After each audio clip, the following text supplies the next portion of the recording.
Olá, muito boa noite, seja bem-vindo ao Resenha da Bola aqui no canal 8 da NET Campinas, para toda a região, Campinas, região de Limeira, Piracicaba, Rio Claro, Araras. É muito bom, muito prazeroso ter você conosco em mais uma quarta-feira de muito futebol. Não teremos Campeonato Paulista esse meio de semana. Aliás, o foco agora é Copa do Brasil, Libertadores de América. Aqueles que estão envolvidos na Copa do Brasil, Libertadores de América, compromisso quarta e quinta-feira. Quem não está envolvido nisso, treinamento corre solto.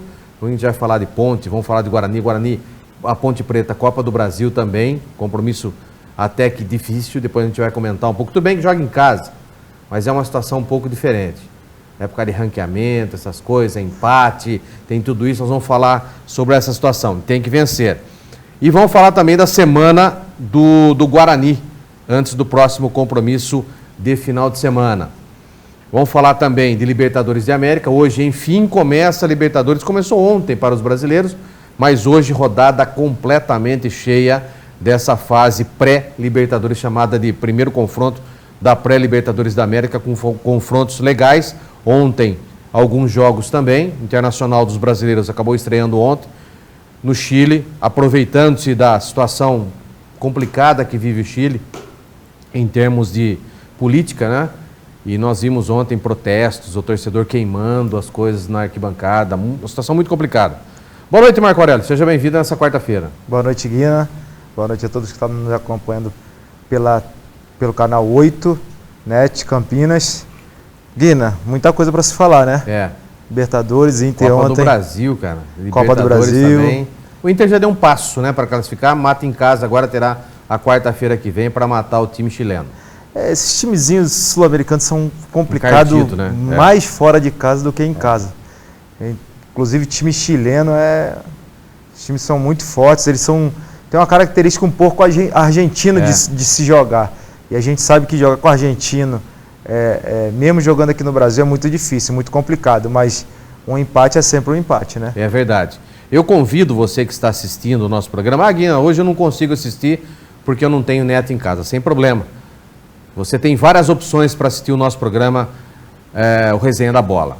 Ou você baixar o app da TV, do canal 8, é fácil, tá? Play Store, Google Play.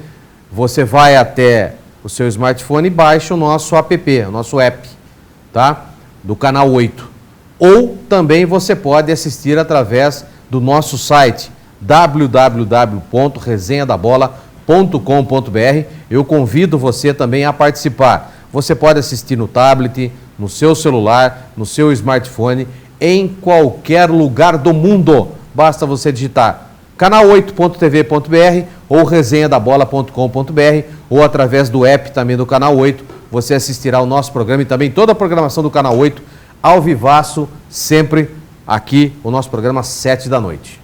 É verdade, inclusive os anteriores, né, Guina? Os anteriores também estão lá, guardadinhos no nosso site lá para assistir. Alguém tem alguma dúvida, alguma coisa, é só assistir também, perdeu alguma edição do nosso programa, é só consultar aqui no site resenhadabola.com.br. Lá você vai assistir os programas que já aconteceram no mês todo. E quando se fala de futebol, não falta assunto, né, Guina? Não falta assunto. Nunca vai faltar, né? Eu me lembro que no mês de dezembro, né, já tinha acabado o Campeonato Brasileiro, mas... É onde tem mais assunto. É onde tem mais assunto. É onde tem mais resenha, na verdade, sem dúvida nenhuma. Já que o nosso programa é Resenha da Bola, então nada mais justo do que uma resenha muito bem feita.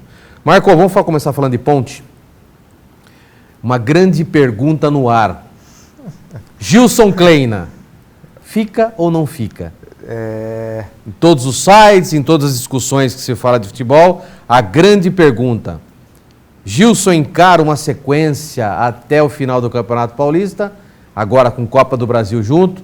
Como é que fica a situação do treinador da Ponte? Olha, Guina, particularmente falando, né, com a minha modesta opinião, eu acho que ele não aguenta até o final do Paulista, não. Eu acho que teve a oportunidade de montar a equipe, trabalhar a pré-temporada, colocar aquilo que ele tem, né, ele entende de melhor para a equipe da Ponte, e a Ponte não vem mostrando nada de diferente do ano passado, pelo contrário, ao meu ver, a Ponte se enfraqueceu. Sim, da Série B Claro. Eu acho que se você for pontuar jogador por posição, por jogador, eu acho que a Ponte ficou mais fraca do que na Série B do ano Também passado. acho, também concordo com você. Olha que nós acompanhamos a Ponte o ano inteirinho da Ponte. E cada jogo, cada situação, cada momento de instabilidade dentro do Campeonato Brasileiro da Série B. Acompanhamos uma possível evolução que se preparava em alguns casos, até que no começo do Gilson até deu o primeiro, o segundo jogo, opa, parece que vai, mas depois veio a realidade da Ponte Preta, na montagem do elenco. E com a contratação, com as contratações de jogadores. E isso foi um problema seríssimo. A Ponte Preta trouxe jogadores para fazer isso. Cajá, trouxe o Alex Mineiro. O Alex Mineiro. Então, trouxe jogadores que poderiam mudar a situação da Ponte Preta. Só que dentro de campo nós não vimos isso. Taticamente a equipe não mudou nada daquilo que o ex-treinador na época tinha pregado. Agora, e a pergunta permanece ainda desde o ano passado: por que ter mandado Jorginho embora? Fica mais ainda agora. Mais evidente agora. Ficou evidente na Série B. E muito mais agora. E agora o Klena não conseguindo, fazer com que a equipe da Ponte seja uma equipe competitiva. Sem dúvida. Oscila muito, oscila muito. Oscila demais. Aí faz um jogo contra o Corinthians que podemos tirar... Fez o resultado... Em 2 minutos. Né? Em besteiras individuais da defesa do Corinthians, do meio-campo do menino lá do Richard, que acabou entregando. Mas por demérito do Corinthians. Porque no segundo tempo foi literalmente amassada. Praticamente segundo tempo do Corinthians. Mas literalmente como um trator passando por cima, fez catimba, o goleiro pegando até a sombra. Quer dizer... Eu vou falar como a gente falava na gíria do futebol, né? Pode dar o bicho tudo pro... Não, dá tudo para ele. Pro goleiro. Pelo amor de Deus. Não, hoje quem ganhou o jogo foi você. Realmente. O que ele fez da partida foi algo assim assustador. A gente não se fala de um jogador só, porque futebol são 11. Mas nesse caso não tem como. Mas na ocasião de Ponte Preta e Corinthians, o goleiro da Ponte foi, assim, essencial para a Ponte sair com a vitória. Também acho. E é outra coisa que eu venho falando muito, que a Ponte parece... Robin Hood, tira dos grandes e dá para pequeno. Que coisa absurda. É uma tônica da Ponte Preta, né? Não é de agora, né? É de muito tempo. A Ponte sempre vem com os grandes, sempre consegue. O ano passado no Paulista ganhou do Corinthians também, né?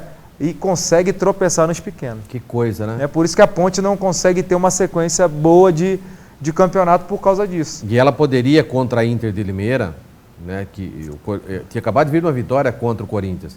Contra a Inter seria uma afirmação do trabalho. E aí o time faz aquele futebolzinho pragmático, um futebol sem esperança. E aí, Guina, você começa ganhando, certo? Então, com 3 minutos, com 4 minutos de jogo, 1-0. 1-0. Qual que é a tônica do jogo? Continuar, manter... Partir pra cima, faz 2-3 e fecha a casinha depois. Faz que nem o Guarani fez lá em Limeira.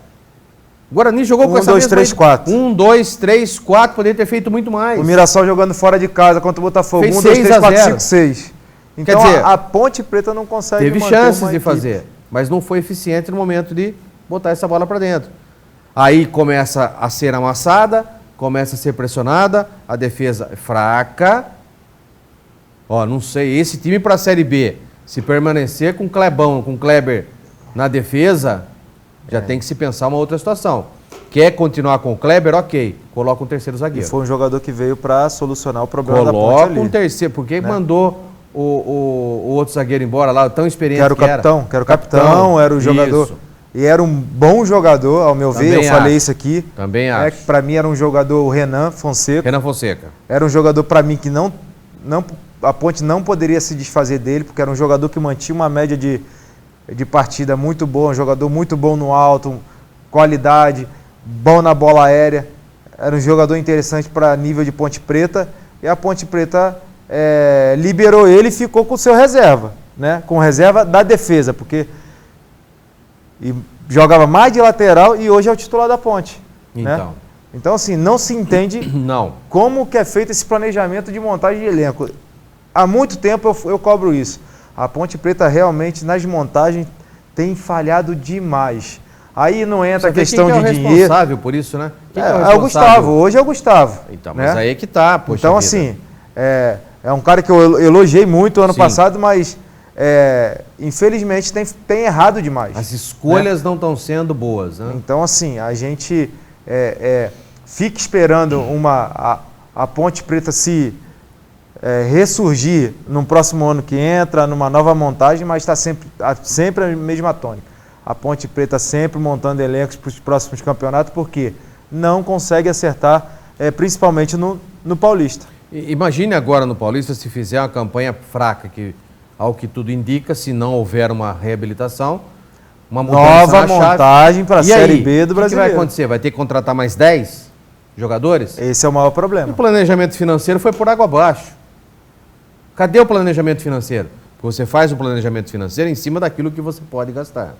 Trouxe jogadores, reformulou praticamente o time todo, trouxe jogadores já se pensando no Campeonato Brasileiro da Série B, e aí o time não engrena no Campeonato Paulista, no estadual, que é um laboratório, sim, precisa ser usado para que a Série B depois você entre com um pouco mais de fôlego. Mantenha pelo menos uma base.